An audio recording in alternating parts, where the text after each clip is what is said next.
मनुस्मृति पढ़ के देखिए उसमें औरतों के खिलाफ में क्या लिखा है। आप ऋग्वेद पढ़ के देखिए उसमें औरतों के खिलाफ में क्या लिखा है। और मुझे तो ये समझ में नहीं आता, आप आरक्षण की बात करते हो। डॉक्टर अंबेडकर ने कभी आरक्षण की लड़ाई लड़ी है? मुझे बताइए। उन्होंने सेपरेट इलेक्टोरेट की लड़ाई लड़ी है। रिजर्वेशन सिर्फ एक समझौता था, यह मैं हर बार बोलती आई हूं। और ये समझौता करने वाले हम नहीं थे, ये समझौता करने वाले गांधी जी थे। इतने सारे कैमरों के सामने मैं बोल रही हूँ, हम आरक्षण छोड़ने के लिए तैयार हैं। क्या आप अपना धर्म छोड़ने के लिए तैयार हैं?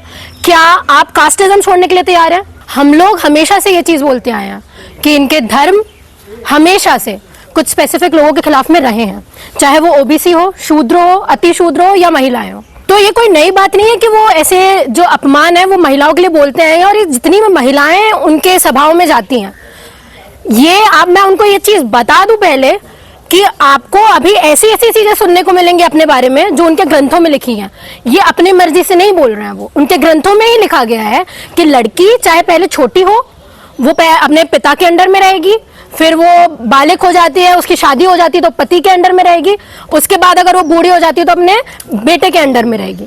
तो ये सारे जो बयान है और वो जो बोल रहे हैं ना कि 25 साल की लड़की है, पहले 16 साल की लड़कियों की शादी हो जाती थी तो बहुत शुद्ध होती थी, आजकल 25 साल कौन रुकता है? तो मैं अनिरुद्ध आचार्य जी को ये चीज बता दूं, जो पढ़ने लिखने वाली औरतें होती हैं वो रुकती हैं।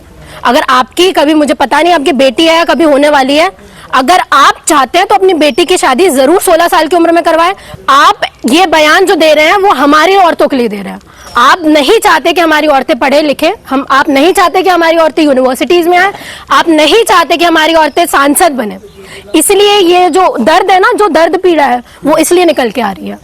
इससे पहले एक और बाबा धीरेन्द्र शास्त्री बोले थे कि जो महिलाएं सिंदूर नहीं लगाती हैं, मंगलसूत्र नहीं पहनती हैं, वो खाली प्लॉट है। वो प्रॉपर्टी से तुलना कर रहे हैं महिला की, बेटी की। मैं आपको सबसे पहले बता दूं, वो इज्जत नहीं करते हैं। ना वो शूद्रों की इज्जत करते हैं, ना वो अति शूद्रों की इज्जत करते हैं। वो अब आपको ये इन सब स्टेटमेंट से ये भी पता चल गया होगा कि वो महिलाओं की भी इज्जत नहीं करते हैं। तो आप समझिए, जो धर्म आप फॉलो कर रहे हैं, जिन ग्रंथों के आधार पर वो धर्म टिका हुआ है, उस धर्म ग्रंथों में कितनी बुरी चीजें लिखी हुई होंगी। और हम लोग पागल नहीं थे जो हम लोग इतने टाइम से बोल रहे थे। सर, डॉक्टर अंबेडकर इतने टाइम से बोल रहे थे, पेरियार इतने वक्त से बोल रहे थे, और इतने वक्त से जब ज्योतिबा फुले बोल रहे थे, सावित्रीबाई फुले बोल रही थी कि ये सारे ग्रंथ आपके विरोध में है और ये सच्चाई है। और मुझे तो खुशी हो रही है कि आज उनके मुंह से अगर ये सारी बातें निकलती हैं तो कल को अगर अकल होगी आप लोगों में तो आप फॉलो नहीं करोगे ऐसे लोगों को। आप अनिरुद्ध आचार्य की बात कर रहे हैं, आप मुझे बताइए, आज मैं शर्त लगा के बोल रही हूँ, डॉक्टर अंबेडकर ने अपनी पहली प्रतिज्ञा में ये चीज बोली थी कि नहीं, कि मैं राम कृष्ण किसी को भगवान नहीं मानता। अनिरुद्ध आचार्य का बयान है ये चीज कि डॉक्टर अंबेडकर खुद श्री कृष्ण के बहुत बड़े भक्त थे। तो बताइए, झूठ कौन फैलाता है? ये लोग फैलाते हैं। हम तो आपको सच्चाई बता रहे हैं। मैं तो आपको बोल रही हूँ, मनुस्मृति पढ़ के देखिए उसमें औरतों के खिलाफ में क्या लिखा है। आप ऋग्वेद पढ़ के देखिए उसमें औरतों के खिलाफ में क्या लिखा है। आप तुलसीदास की रामायण पढ़ के देखिए, तो ये महिलाओं के विरोध में बोलने वाले लोग हैं, ये शूद्रों के खिलाफ में बोलने वाले लोग हैं। ये बयान ऐसे ही देते रहेंगे।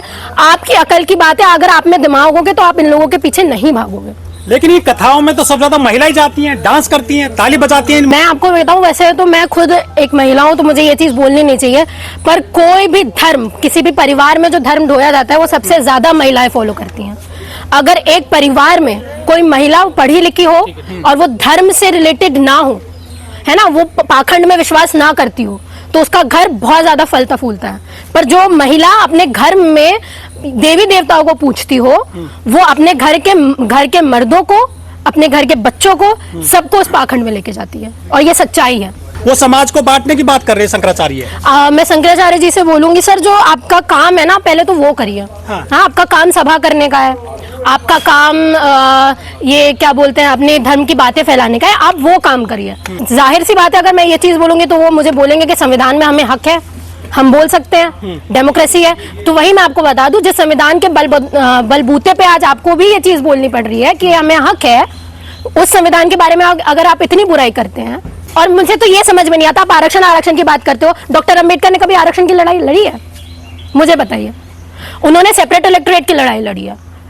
रिजर्वेशन सिर्फ एक समझौता था, यह मैं हर बार बोलती आई हूँ। और ये समझौता करने वाले हम नहीं थे, ये समझौता करने वाले गांधी जी थे, ये समझौता करने वाले कांग्रेस के लोग थे, जो बड़े बड़े अध्यक्ष थे जो उस टाइम ले रहे थे। और दूसरी बात, गांधी जी वहां पे बैठे थे, जरूर थे।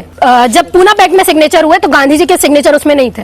मतलब गांधी जी को एक जरिया बनाया गया कि आप पूना पैक्ट साइन करिए।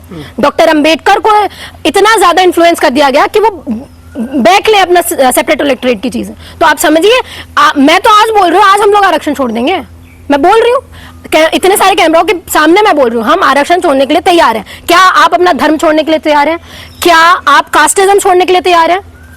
मुझे एक चीज बताइए। और हम छोड़ भी देंगे तो क्या आप हम लोगों को अपना सेपरेट इलेक्टोरेट दे दोगे, जो डॉक्टर अंबेडकर इतनी मुश्किल से लेके आए थे? नहीं दोगे ना।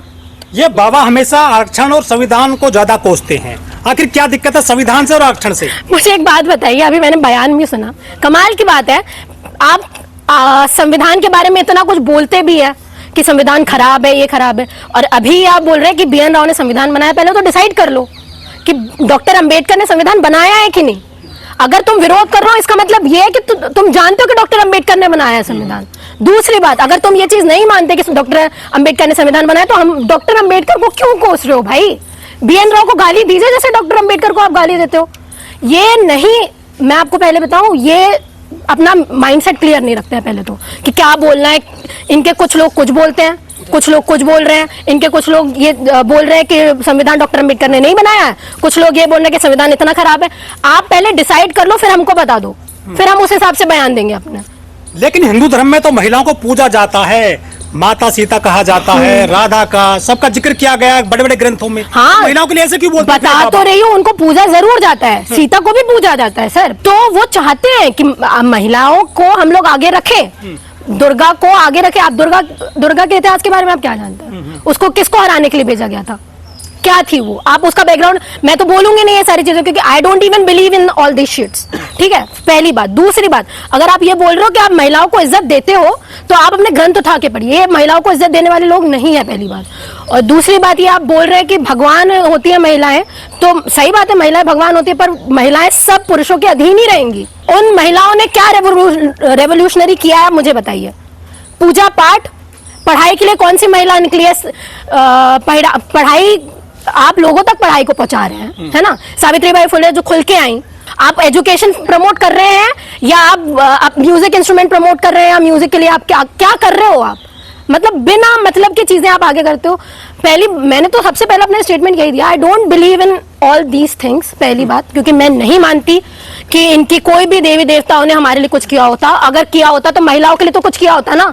आपके इतने सारे आचार्य जो है क्यों महिला विरोधी बातें कर रहे हैं? सांसद हैं उत्तर प्रदेश में इकरा हसन, उनके लिए एक ऐसा बयान दे दिया गया है एक हिंदूवादी नेता के द्वारा कि हम आपसे शादी करना चाहते हैं। जब भी उनका धर्म अलग अलग है, क्या कहना चाहोगी?